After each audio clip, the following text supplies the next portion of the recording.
Добрый день, Динара. Много о вас наслышан. Вот меня интересует такой вопрос. Скажите, вот вы возглавляете общину православных татар в Москве, правильно? Правильно. Я, конечно, знаю, что православные татары есть. Более того, у меня есть друзья православные татары. Но, честно говоря, не ожидал, что такая хрупкая, симпатичная женщина возглавляет общину. Вот я в данном случае почти как интервьюер. Мне действительно реально интересно. Скажите, а вот как у вас получается и вот какие проблемы интересно на самом деле? Я расскажу. Игорь Иванович, тут все произошло очень интересно. Наверное, я уверена, что это Божий промысел, потому что я татарка, чистокровная, нижегородская.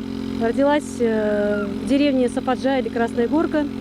И условно, так можно сказать, развивалась в татарской среде, которая считается условно тоже мусульманской. На самом деле, я не хочу обидеть ни родню мою, ни татарский народ, но ислама там было очень-очень мало. Это не потому, что я что-то им предъявляю, ни в коем случае. Просто татарский народ это на постсоветском пространстве, он не мусульманский. Это народ, который, я вижу, что выбирает Христа, и выбирал его раньше. Исторически он, оказывается, я узнала это позже, выбирал Христа. И много татар, которые исповедуют Христа уже много веков назад. Это я тоже узнала тогда, когда я крестилась уже.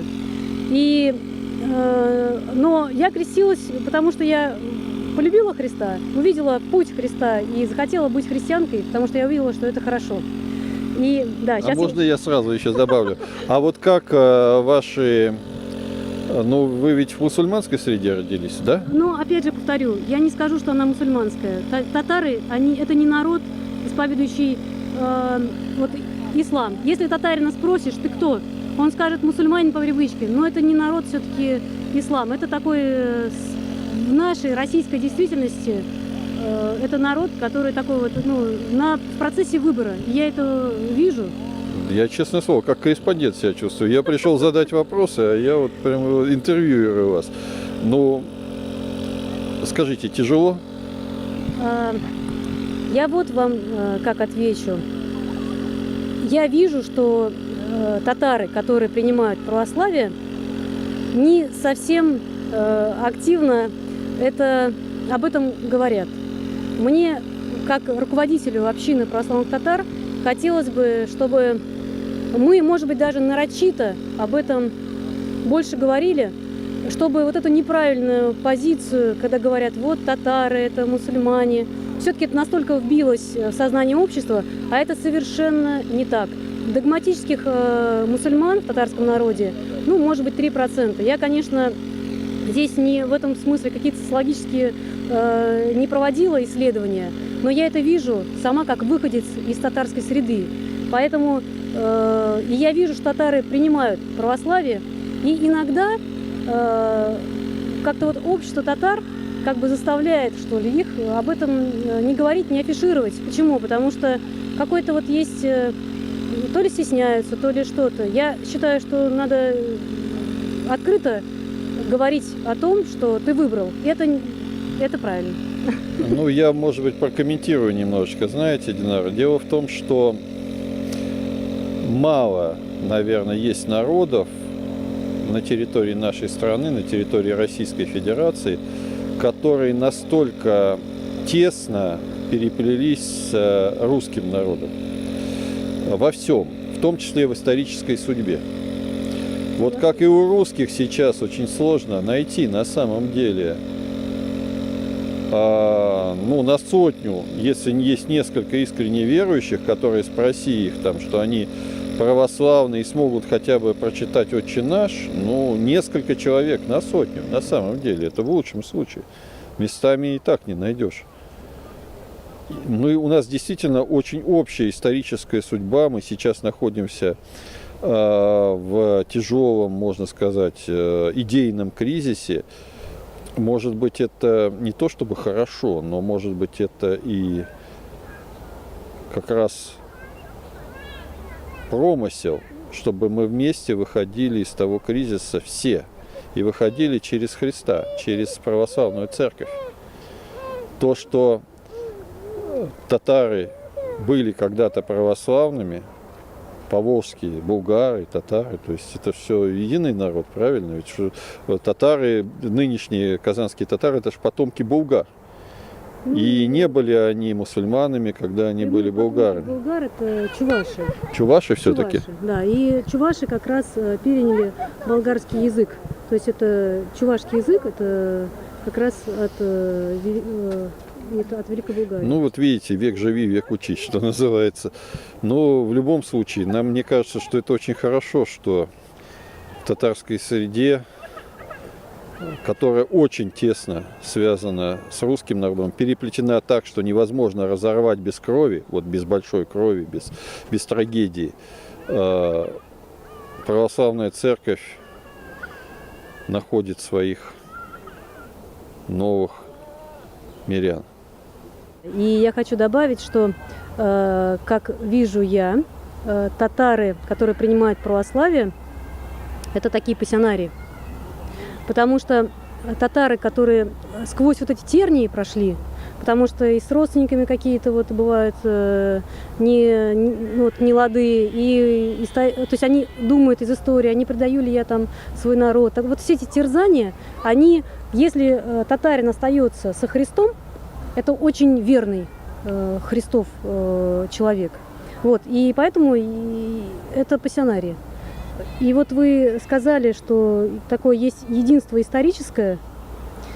И я еще здесь добавлю, что татарскому народу сегодня важно в православии не забывать свои татарские корни. Несомненно. Это, несомненно, ни в коем случае. Это настолько болезненный вопрос, потому что я пришла к такому выводу, что Бог нам себя открыл, и мы его находим, и идем к Богу. Но Бог нам себя и открыл и в национальности. Если мне Бог дал национальность татарка, да, если я родилась в России, значит, все должно сойтись в одно. Я должна быть предана Христу, в первую очередь. Я должна быть и не забывать ни в коем случае свои татарские корни, они мои родные, близкие мне. И, естественно, мы служим России совместно с русским. Я хотел добавить свое глубокое убеждение, это не для интервью, это просто действительно так. Если бы Господу была необходима на земле некая единая инертная масса, то, наверное, все бы говорили на одном языке, у всех была бы одинаковая культура, но как в поле разные цветы, и каждый красив по-своему, так и Богу нужно было для того, чтобы все народы были красивы по-разному. Все народы красивы, но все они красивы по-разному. Я считаю, что более того, если все народы будут одинаковые, это просто по закону природы будет деградация. Поэтому национальную культуру, национальные обычаи, национальный язык, насколько это возможно, необходимо всеми силами сохранять и развивать. И в этом нет никакого ущемления ни для кого, ни для русских, ни для татар, ни для чувашей, ни для кого. Если пока люди все разные, это замечательно, это просто прекрасно. Скажем так, я немножко добавлю еще. Мы, все народы, как я это вижу, мы должны расцвести во Христе. И это нет такой вот какой-то единой массы одинаковой. Ты татарин, и ты славишь Христа. Ты чуваш, и ты славишь Христа. Ты чеченец, который выбрал Христа, и ты славишь Христа. И вот ты расцветаешь во Христе. Я верю, что это единственный путь верный. Никто не приходит к Отцу, как только через Сына. И я вижу, что вот этот путь для России сегодня очень серьезный. Не всех унифицировать, а дать вот эту цветущую сложность. Это сложно, это непросто. Есть там какие-то страхи, что кто-то там, может быть, начнет там как-то возвыситься, что-то как-то себя там вести. Ну, в общем, здесь не надо бояться того, что народ будет расцветать. Во Христе народ расцветет правильно. Надо... Сегодня, когда мы сидели с вами за столом на нашем общем празднике, я впервые действительно в жизни услышал православные молитвы на татарском языке. Зная эти молитвы на русском, поверьте, я достигал единомыслия, даже не понимая языка. Но при этом от этого язык не стал, это для меня не был чужим языком. Я понимал, что смысл этих молитв, в которых славят Христа на свой манер другие люди, он объединяет нас. Он действительно нас объединяет, при этом никак не ущемляет национальную культуру, никак и ничью. И это замечательно. И в молитвах звучало слово «Аллах», правильно? Да. То есть на татарском языке Бог – это Аллах. Ну, это же действительно так. И в этом нет ничего плохого, ни предосудительного, ни враждебного. Каждый народ славит Господа по-своему. Главное, чтобы все понимали, что Господь у нас один. И Господь триединый, то есть Святая Троица, Господь Отец, Господь Сын и Святой Дух. Да. И Святым Духом мы все объединены на самом деле. Все народы, какие бы они ни были.